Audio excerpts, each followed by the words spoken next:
नमस्कार साथियों, आपका स्वागत है स्टेनो एनजी के यूट्यूब चैनल में। आज हम ओपी शुक्ला बुक की पेज नंबर 128, 129 प्रश्न पत्र की प्रैक्टिस करेंगे। इस डिक्टेशन का समय 10 मिनट का रहेगा। इसमें पहली गति 80 शब्द प्रति मिनट और दूसरी गति 90 शब्द प्रति मिनट की रहेगी।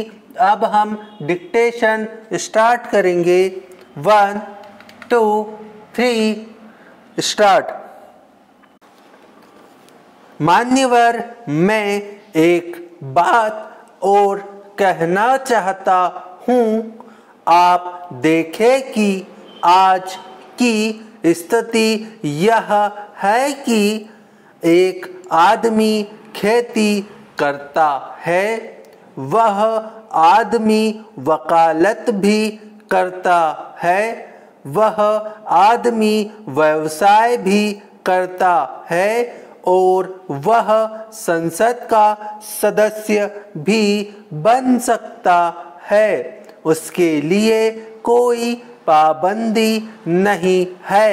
लेकिन दूसरी तरफ 20 करोड़ लोग ऐसे हैं जो कि गरीबी की सीमा रेखा के नीचे रहते हैं, जिनको कोई रोजगार के अवसर उपलब्ध नहीं है और मजदूरी करके अपनी रोजी की रोटी कमा पाते हैं। यदि हम इन दोनों स्थितियों की तुलना करें तो क्या संपत्ति के अधिकार को सुरक्षित रखते हुए हम इन गरीब लोगों को असहाय छोड़ दें जो कि इस देश के असली नागरिक है?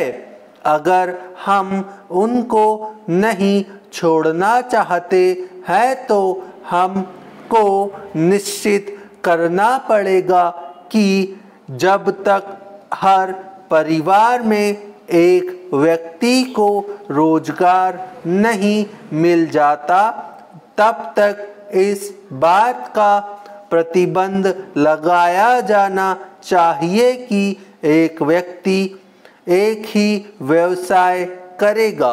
सभी लोगों की न्यूनतम आवश्यकताएं पहले पूरी की जाए, तभी एक व्यक्ति को एक से अधिक रोजगार करने की छूट दी जा सकती है।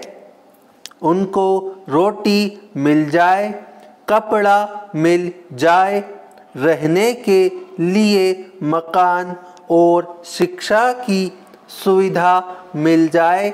यदि हम उनकी न्यूनतम आवश्यकताओं को पूरा कर दें तो हम इस देश को सही रास्ते पर ले जा सकेंगे। तभी इस देश में समाजवादी समाज की रचना हो सकेगी। तभी हमारे संविधान की मंशा पूरी हो सकेगी।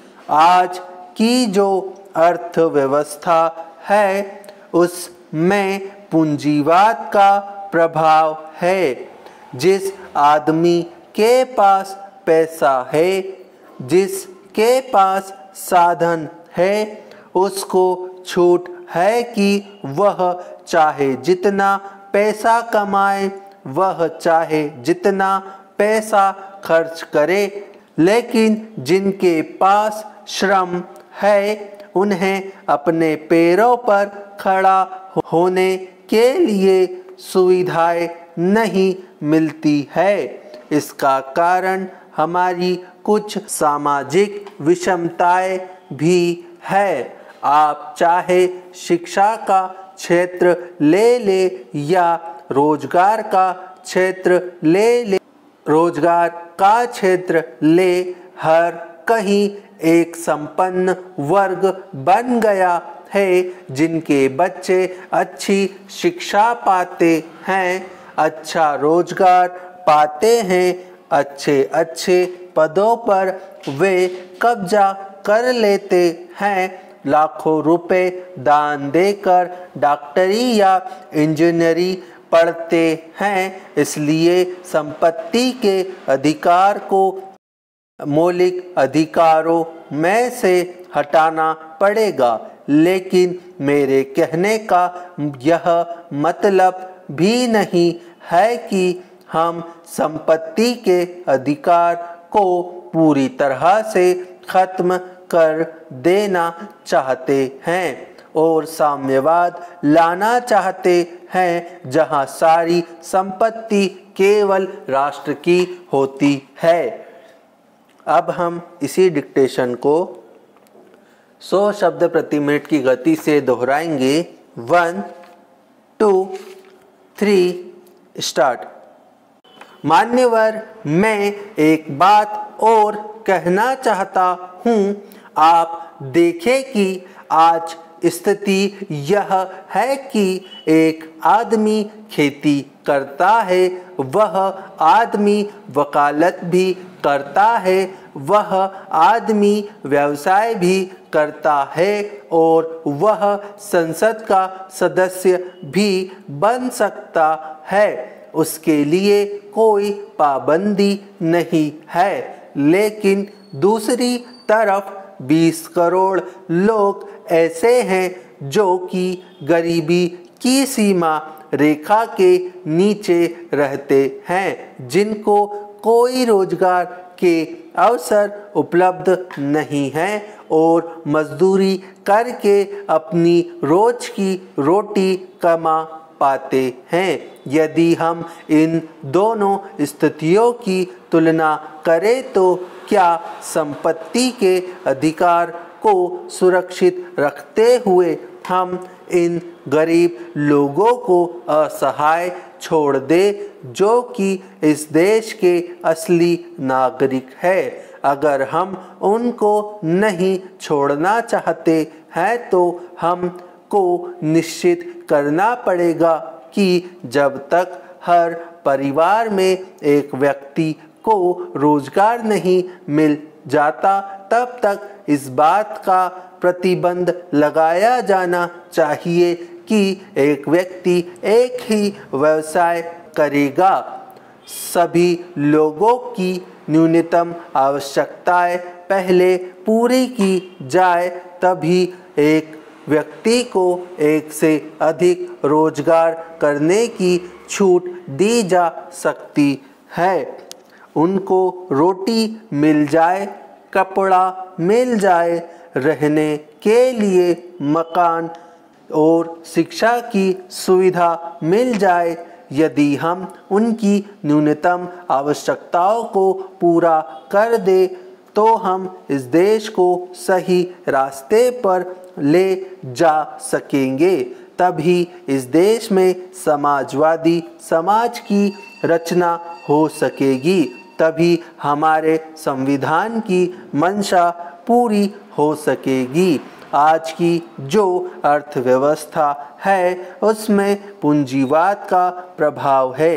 जिस आदमी के पास पैसा है, जिसके पास साधन है, उसको छूट है कि वह चाहे जितना पैसा कमाए, वह चाहे जितना पैसा खर्च करे, लेकिन जिसके पास श्रम है उन्हें अपने पैरों पर खड़ा होने के लिए सुविधाएं नहीं मिलती है। इसका कारण हमारी कुछ सामाजिक विषमताएं भी है। आप चाहे शिक्षा का क्षेत्र ले या रोजगार का क्षेत्र ले, हर कहीं एक संपन्न वर्ग बन गया है जिनके बच्चे अच्छी शिक्षा पाते हैं, अच्छा रोजगार पाते हैं, अच्छे अच्छे पदों पर वे कब्जा कर लेते हैं, लाखों रुपए दान देकर डॉक्टरी या इंजीनियरिंग पढ़ते हैं। इसलिए संपत्ति के अधिकार को मौलिक अधिकारों में से हटाना पड़ेगा। लेकिन मेरे कहने का यह मतलब भी नहीं है कि हम संपत्ति के अधिकार को पूरी तरह से खत्म कर देना चाहते हैं और साम्यवाद लाना चाहते हैं, जहां सारी संपत्ति केवल राष्ट्र की होती है। मेरा कहना है कि सभी तरह की संपत्ति रहे, लेकिन हमें व्यक्तिगत संपत्ति पर एक सीमा लगानी चाहिए। जिस प्रकार से आपने गांव के किसानों पर लगाई है, एक निश्चित राशि से अधिक कोई आदमी संचय नहीं कर सकेगा, तो वह संपत्ति दूसरे को मिलेगी। Paragraph change.